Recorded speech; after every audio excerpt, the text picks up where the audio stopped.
예, 지지율이 어떻게 됐습니까? 지지율이 고꾸라졌다. 지지율. 이재명 개인의 지지율도 마찬가지지만 민주당, 그가 대표로 있는 민주당도 마찬가지로 지금 지지율이 엉망진창이 되고 있다.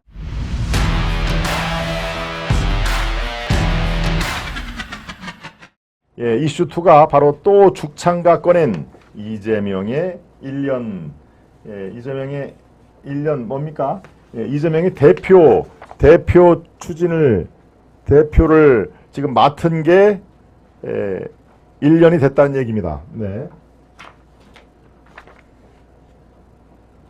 예, 일본, 글쎄요, 작년 한참 여름 때니까 뭐 1년이 맞기는 했네요. 그런데 예, 1년, 이재명의 1년이 어떻습니까? 온통 사법 리스크 뿐이었죠. 예, 온통 사법 리스크가 처음부터 끝까지 1년 내내 네, 이재명의 취임 1년은 사법 리스크로 전철이 됐다 하는 얘기입니다.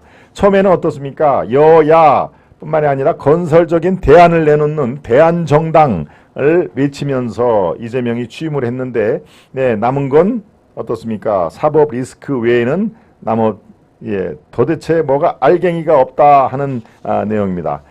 예, 이재명의 취임 1년을 먼저 살펴보고 죽창가 얘기를 조금 더 이어갈까 합니다. 1년 내내 사법 리스크에 발목이 잡혔는데 첫 번째 이재명의 1년을 살펴보면은요.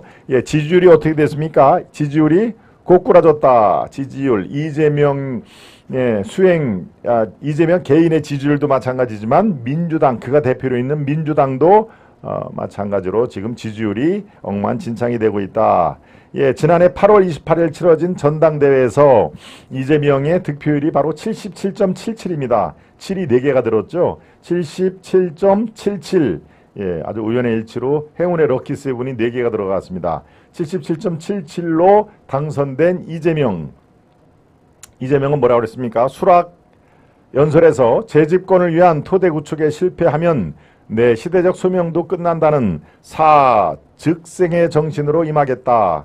믿음직한 대안정당으로 국민이 흔쾌히 선택할 수 있도록 만들겠다. 이렇게 취임 일성을 얘기를 했는데 현실은 어떻습니까? 전당대회 돈봉투 의혹, 또 김남국의 코인 투기, 거의 뭐 투기가 본인도 인정을 했으니까 의혹을 빼도 되겠네요. 김남국의 코인 투기, 그 다음에 김은경의 혁신이 신드롬, 예, 악재가 연이어서 겹쳤죠. 그래서 이재명의 당 지지율이 23%까지 주저앉았다. 그래서 국민의힘과 격차가 2 내지 3포인트 아주 뭐 박빙의 그런 차이가 났는데 가장 최근에 정당 지지율을 보니까 두 자리 숫자로 벌어졌다. 11%포인트 또 13%포인트 각 여론조사 기관마다 조금 차이는 있습니다만 이제 두 자리 숫자로 격차가 벌어졌다 하는 얘기입니다. 그러니까 어떻습니까? 예, 민주당의 이재명 체제가 지금 흔들리는 것만은 분명하다 하는 얘기죠. 예, 여기에 앞서도 말씀드린 대로 온통 사법 리스크, 이재명은 지금 각기 다른 죄목으로 8개의 수사를 받고 있죠. 이 중에는 재판이 진행 중인 그런 사안도 있고 또 뭡니까? 검찰 수사가 진행 중인 사안이 있다. 그러니까 지금 최근 20주 정당 지지율로 살펴보는 그래프입니다. 여기에 아주 나오죠. 국민의힘은 빨간 거, 더불어민주당은 파란 거, 지금 최근의 격차가 어느 때보다도 지금 벌어지고 있다. 예, 11 또는 13%포인트가 벌어지고 있다는 얘기입니다. 예, 각기 다른 제목으로 8개의 수사를 받고 있는 이재명, 그러니까 이른바 뭐 35% 정도의 아주 골수 민주당 지지자들은 이재명이 아마 구속이 된다 손치더라도 지지를 처리하지 않을 겁니다. 그렇지만 문제는 중도층에 있는 약 한 25에서 35% 정도에 있는 중도층 지지율이 이재명 갖고는 저 민주당 큰일 나겠구나 하는 생각을 점점 더 많이 하고 있다라는 분명한 저 수치상의 증거가 여러분들께 제시되고 있습니다. 예, 바로 이런 상황에서 이재명이 지금 의탁을 하는 게 바로 장외 집회입니다. 장외 집회. 엊그저께 토요일 날 저 서울 중구 앞에 있는 시청 옆에 있는 프레스센터 앞에서 또 어떻습니까? 죽창가를 또 꺼냈죠. 노 재팬, 일본은 안 된다라고 하는 노 재팬 꺼내고 또 죽창가를 합창하고 여기에 그 사진을 보여주면 좋겠네요. 거야의 아스팔트 정지에 이 집회 사진이 거기에 쏙 빠졌네요. 집회 사진을 보면 앞에 제일 앞줄에 이재명, 그 다음에 박광원 원내대표 여기에 쭉 굉장히 큰 집회를 토요일 날 했습니다. 이틀 전에 야권 성향단체 90여 개의 이른바 좌파 지지를 하는 단체들과 대규모 시위를 열었던데요. 네. 이들이 거리에 나와 죽창가를 불렀고, 요 사진을 조금 클로즈업 시켜 봐 주시죠.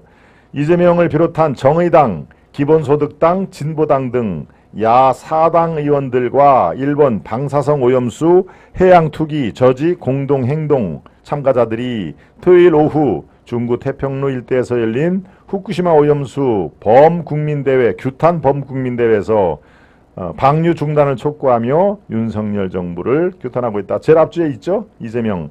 오른쪽에는 박광훈. 그 옆에가 여러분들이 잘 아시는 정청래. 차기 만약에 이재명이 당대표에서 내려온다는 전제하에서 차기 대표가 정청래를 옹립을 하려고 하는 친명. 왜냐하면은 이재명과 정청래는 지금 둘도 없는 그런 관계니까요. 만약에 내가 대표를 내려가면 당신이 대표를 해 라고 하는 그들만의 묵계가 이루어진 걸로 지금 당내에서는 얘기를 하죠. 그러니까 또 전당대회를 열어가지고 정청래를 또 옹립을 할 것이다. 왜? 그게 이재명을 위해서 안전한 그런 카드가 될 수밖에 없는 상황이니까요. 저 앞에 있는 게 박서군. 모든 집회 시위에서 선봉에 항상 서 있는 박서군이 왼쪽에서 두 번째 있는 사람이 저 사람이 바로 이 미국산 광우병 집회 때도 그러니까 7년 8년 전에도 저렇게 앞장서서 반대를 했던 사람이 7, 8년이란 시간이 지났어서 요 민주당의 제일 앞장서는 정치인의 얼굴은 바뀌었어도 시민단체 얼굴은 그대로다. 박성훈을 비롯해서 이른바 이 좌파 정권을 세우려고 하는 그런 사람들이 아직도 저 세력의 중심에서 있다. 물론 본인들한테 물어보면은 당신들은 지금 좌파 정권을 세우려고 하는 거지, 즉 윤석열 정부를 탄핵해서 조기에 낙마시키거나 그게 안 되면은 차기 정권을 다시 민주당을 비롯해서는 좌파 성향의 그런 정권으로 교체하려고 하는 거지라고 얘기를 하면은 본인들도 시인을 합니다.